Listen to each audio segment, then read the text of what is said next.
आप ऐसे प्रदेश में आए हैं जो आज चौपट प्रदेश है। यहां चौपट रोजगार, इतनी बड़ी संख्या में हमारे नौजवान यहां खड़े हैं। यहां चौपट भर्ती व्यवस्था, चौपट कृषि व्यवस्था, चौपट स्वास्थ्य व्यवस्था, चौपट उद्योग व्यवस्था, चौपट अर्थव्यवस्था, चौपट सुरक्षा व्यवस्था, चौपट पोषण व्यवस्था। ये आज तस्वीर प्रदेश की आप सबके सामने है।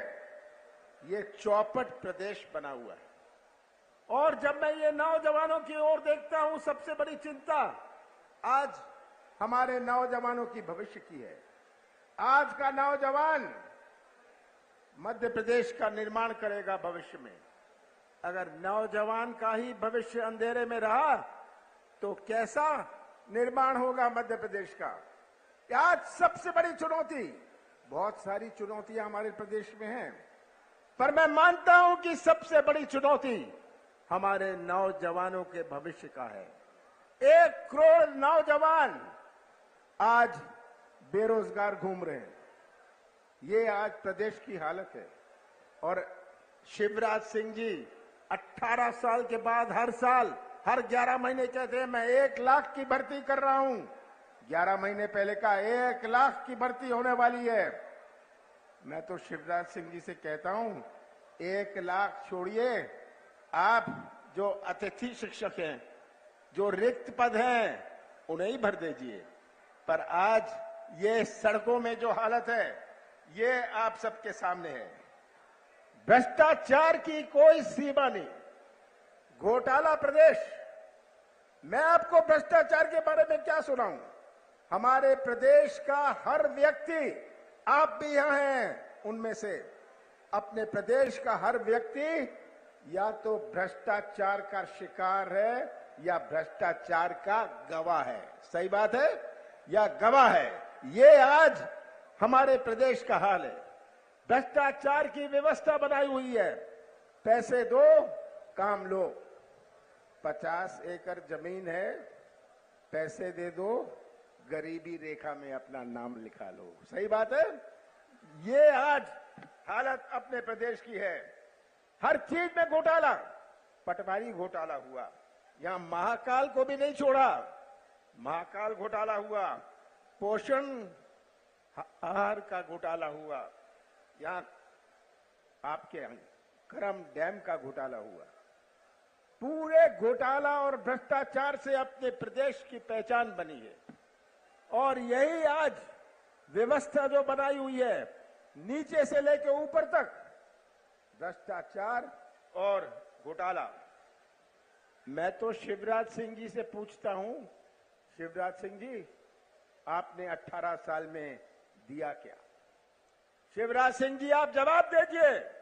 आपने 18 साल में दिया क्या? महंगाई दी, आपने बेरोजगारी दी, भ्रष्टाचार दिया, कोरोना में मौत दी, भर्ती घोटाला दिया, माफिया राज दिया, बलात्कार दिया, बाल अपराध दिया, आदिवासी अत्याचार दिया। आज पूरे देश में मध्य प्रदेश है नंबर 1 आदिवासियों के अत्याचार पर। ये आदिवासी क्षेत्र है। और कितने दुख की बात है कि हमारा प्रदेश कैसा कलंकित हुआ है। ये मेरे आंकड़े नहीं हैं, ये तो केंद्र सरकार के आंकड़े हैं। सबसे ज्यादा अत्याचार पूरे देश भर में मध्य प्रदेश में आदिवासियों पर है। ये आप सबके सामने है। मैं तो आपसे ये कहना चाहता हूं कि ये तस्वीर अपने सामने रख लीजिए, ये तस्वीर अपने सामने रख लीजिए। आज शिवराज सिंह जी को 18 साल बाद बहनें याद आई हैं, 18 साल बाद कर्मचारी याद आए हैं, क्योंकि 6, 7, 8 हफ्ते में चुनाव है। शिवराज जी, ये कलाकारी की राजनीति बहुत हो गई, ये नाटक और नौटंकी की राजनीति बहुत हो गई। आपको ये दुखी किसान, जिसको खाद और बीज के लिए भटकना पड़ता है, जिसको न्याय के लिए भटकना पड़ता है, आप इसकी आवाज सुन नहीं सकते, आपके कान नहीं चलते, आपको ये बेरोजगार नौजवान नहीं दिखते, आपकी आंख नहीं चलती, कान नहीं चलते शिवराज जी, आंख नहीं चलती, पर आपका मुंह बहुत चलता है। मुंह चलाने में और प्रदेश चलाने में बहुत अंतर है। आपने जो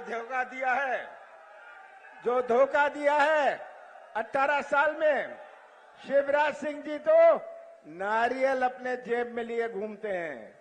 जब सड़क का नारियल फोड़ने जाते हैं, नारियल तो टूटता नहीं, सड़क जरूर टूट जाती है। ये हालात है। और ये बचा क्या है अब बीजेपी के पास? छिपाना, दबाना और डराना। सही बात है, यही बचा है। और अब तो शिवराज सिंह जी की घोषणा मशीन डबल स्पीड पर चल रही है। डबल स्पीड का चुनाव दिख रहा है। उनकी झूठ की मशीन डबल स्पीड पर चल रही है। शिवराज सिंह के झूठ को भी शर्मा देते हैं। ये शिवराज सिंह जी, आपको पूरे प्रदेश ने पहचान लिया है। हमारी सरकार बनी थी, कांग्रेस की सरकार बनी थी 15 महीनों के लिए, जिसमें से 2-2.5 महीने गए लोकसभा चुनाव और आचार संहिता में। 11.5 महीनों में हमने अपनी नीयत और नीति का परिचय दिया। हमने 27 लाख किसानों का कर्जा पहली किस्त में माफ करना शुरू किया और धार में लगभग 82,000 किसानों का कर्जा पहली किस्त में माफ हुआ। सही बात है। अगर हमने बिजली दी 100 यूनिट 100 रुपए में, कौन सा गलत काम किया मैंने? कौन सा गुनाह किया मैंने? मैं तो कहता हूं हमने गौशाला बनाए, जो मध्य प्रदेश के इतिहास में गौशाला नहीं बने। 1000 गौशाला हमने बनाए। कौन सा पाप मैंने किया? मैं तो पूछता हूं जनता से, आपसे पूछता हूं, कौन सा गुनाह, कौन सी गलती, कौन सा पाप मैंने किया? आपको तो हमने एक शुरुआत करी थी कि हमारे प्रदेश की पहचान बने। हमारा प्रदेश 5 प्रदेशों से घिरा हुआ है। जिसको केरल और तमिलनाडु में अपना सामान बेचना है, वो पंजाब और हरियाणा में अपना उद्योग लगाता है। हमारे मध्य प्रदेश में नहीं आता, क्योंकि मध्य प्रदेश में उसको विश्वास नहीं। नौजवानों याद रखिएगा, निवेश तो आता है जब लोगों को प्रदेश में विश्वास होए, और किसी को मध्य प्रदेश पर विश्वास नहीं। मैंने प्रयास किया कि मध्य प्रदेश की पहचान बने, मध्य प्रदेश की नई पहचान बने, विश्वास की पहचान बने, हमारे यहां निवेश आए। हमारा किराने की दुकान भी चलती है जब किसानों की जेब में पैसा होता है, उससे आर्थिक गतिविधि बनती है। तो मैं तो ज्यादा नहीं बोलना चाहता। प्रियंका जी हमारे बीच में है, मैं उन्हें आपकी ओर से, अपनी ओर से स्वागत तो करता हूं और उनसे निवेदन करता हूं, आप धार आ गए, बार बार आप मध्य प्रदेश आते जाइए। यहाँ की जनता आपसे बहुत प्रेम और प्यार करती है। 6-8 महीनों में जो चुनाव है, 6-8 हफ्तों में चुनाव है, ये चुनाव केवल किसी उम्मीदवार का नहीं है, ये चुनाव केवल किसी पार्टी का नहीं है, ये चुनाव मध्य प्रदेश के भविष्य का है, हमारे नौजवानों के भविष्य का है।